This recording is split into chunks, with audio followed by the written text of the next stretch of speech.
the massive difference a week can make. We're walking right next to all of our post-holing tracks, and we're just walking right on top of it, right on top of the snow.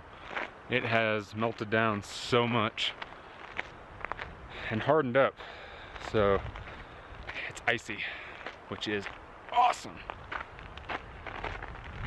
Oh man, I'm pretty sure we just made it farther than we made it that day. Maybe.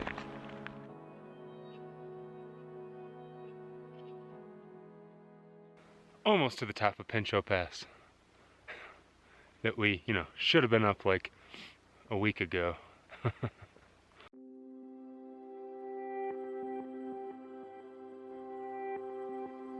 Finally made it to the top of Pinchot. Woo! About time.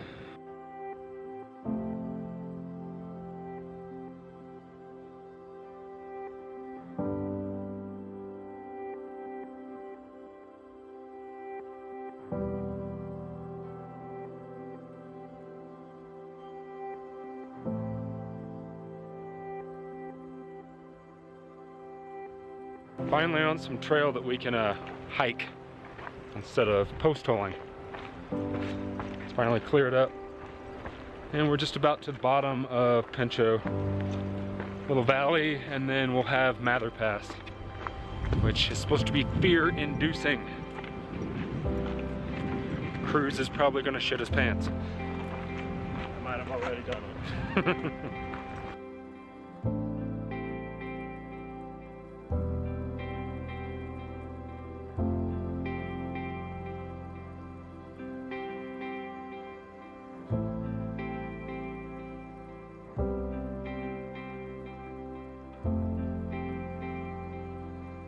Had some really good clear trail for, what do you think, 3 miles? Maybe a little less than that. Maybe a little less? A little less than 3 miles. And now we're back in the snowfields. Post-holing up to our knees and on our way up Mather Pass. So the goal today is to get 2 passes done. We got Pinchot done. We've had some decent hiking for a while. And now we're gonna go up Mather Pass, which this side of it doesn't look like it's too bad. The other side of it, not really looking forward to. Made it. It's really hard. Top of Mather Pass.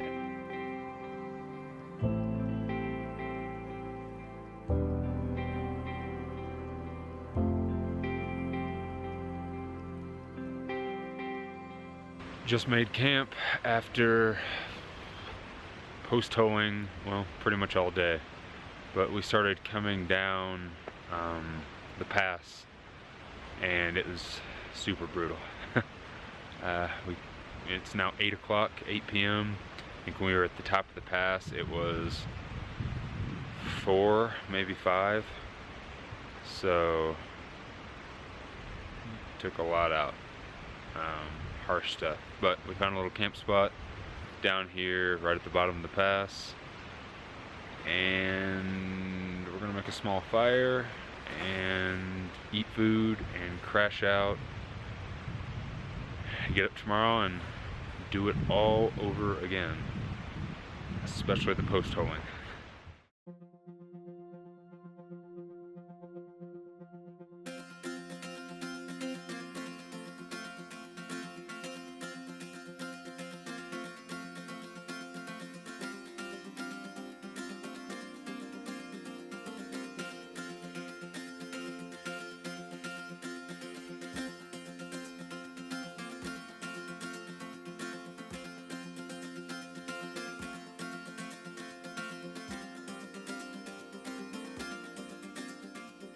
Today is such a beautiful day. We have dropped down quite a bit in elevation. We're cruising through this amazing valley, and there's no snow. There's a little bit of snow this morning, but no snow right now. I think it's like 10 miles of this until we start heading up towards Muir Pass. So definitely enjoying this. This is what I signed up for. This is what I wanted to hike in when I was thinking about hiking in the Sierras. You know, that thought you have of the Sierras and the John Muir Trail. This is it, 100%.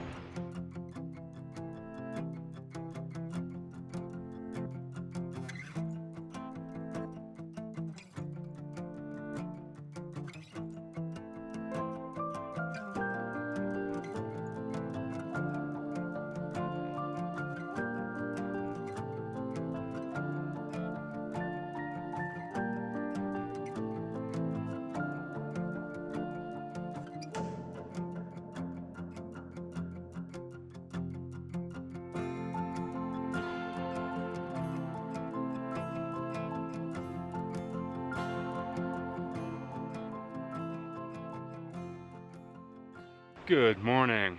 Well, yesterday Cruz and I decided to stop our day pretty early. We were only 15 miles in, but it was like 4:30, and because of the day before, we were just still completely wore out. So we decided to stop just at the approach to Muir Pass. The day before yesterday, we just spent all day post-holing up the pass, over the pass, on the other side, and it took us like 12, almost 13 hours to do 15 miles. So last night we just decided let's go ahead and break camp early. Got some good sleep, got some food, and woke up pretty early this morning, and now we're about to go over Muir Pass. The whole thing with these passes and out here in the Sierra, especially when it's early with all this snow, is to try to do this stuff as early as possible in the morning, because all that snow melts during the day. So in the afternoon it's soft, easy to post hole. At night it freezes back over, so it's easier to walk on top of. So we just decided make camp, get up this morning, push up and over the pass, get to the other side, past the snowfields, and then we're hoping to put in a pretty big day today. It's been a while since I've put in a large day. Not that I'm trying to put in large days, just, you know, when you're out here and you're pushing food and just beating yourself up and it's cold, you definitely want to get it done. So today I think we're going to try to do a 20-something mile a day, as long as we can get up and over this pass, over these snowfields before we start post-holing. We should be in pretty good shape. Yesterday was absolutely beautiful. Hopefully after this snowfield and after this pass, today will be absolutely beautiful trail. Fingers crossed. Here we go.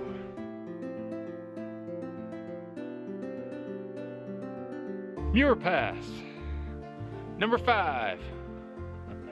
So beautiful.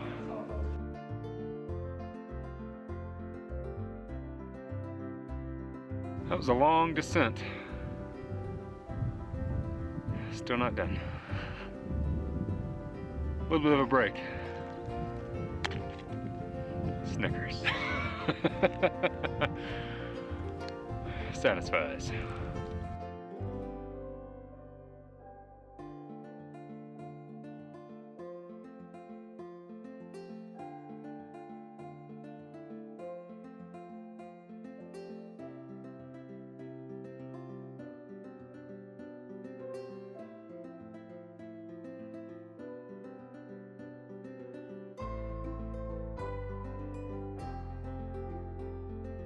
I have made it to Evolution Creek, and this is supposed to be one of the sketchiest water crossings on the PCT and the JMT. So it's supposed to be pretty wide.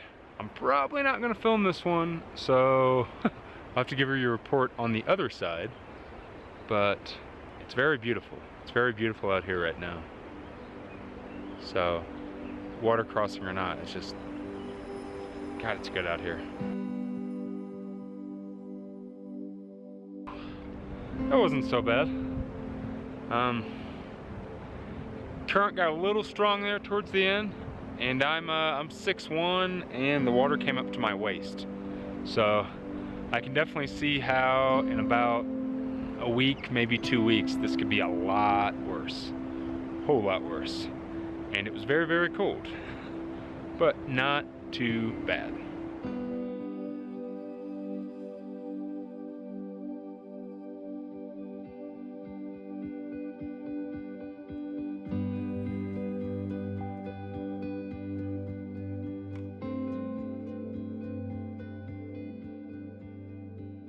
Finally made it to camp after a pretty wild day today. This was the first day that we were actually able to do over 20 miles. We ended up doing 24 and a half, which is pretty awesome for the Sierras. The last 2 days we did like 15s, and then, you know, before we bailed off the trail, it was like 9-mile days, so it's getting much better. We have definitely started figuring it out that if you camp right before a pass, before the snow starts, right at 10,000 or just under 10,000, you can usually get up in the morning, get up and over the pass without post-holing. I think I only post-holed like twice today, and that was after the pass, so I was pretty happy with that.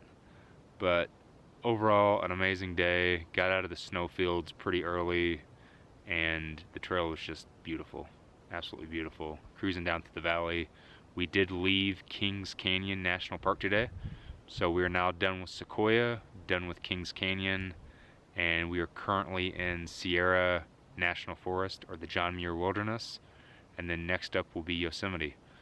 So right towards the end of the day today, we stopped at a junction that will actually take you down to the Muir Trail Ranch, which is a big spot for John Muir Trail hikers, and just a really cool kind of like little resort, really rural, not a lot of flash to it. And I decided to drop my pack here at the junction and hike down there because they have a store, and my whole plan was to get down there and get some extra snacks, because I've just been eating so much out here. I'm kind of worried that I wasn't going to have enough food before we got into Mammoth. So I got down there right before they closed and found out that they were closed for the season, and they don't technically open until the 15th, the 13th or the 15th, one of those days. Luckily, there was a guy by the name of DJ that was kind of a caretaker, and he was there, and I ended up chatting with him. He showed me around the property, showed me some of the buildings. There's actually a building down there that has been there since the 1800s, and it's all original. The shingles on the roof are all original hand-cut pine shingles. Absolutely amazing, really cool place. And I mentioned that I was hungry and I needed food, and he let me into the, not hiker box, it was a hiker house, and it was filled with leftover Mountain House meals and rice sides and tuna packets, stuff that JMT hikers leave behind and never pick up from last season. So he just let me dig in and take whatever I want. So I walked away with quite a bit of food that is definitely going to feed me pretty well until we get into Mammoth. But we're currently camped about 6 miles from the next pass, which is Selden Pass. So we're going to be getting up again early in the morning, hitting that, getting down on the other side, and then we should have another day after that to get into Mammoth and finally get there. After having to bail out and then get back on the trail, we're finally going to be able to get to the spot we were trying to get to. So 2 more passes, Selden and Silver, and Mammoth.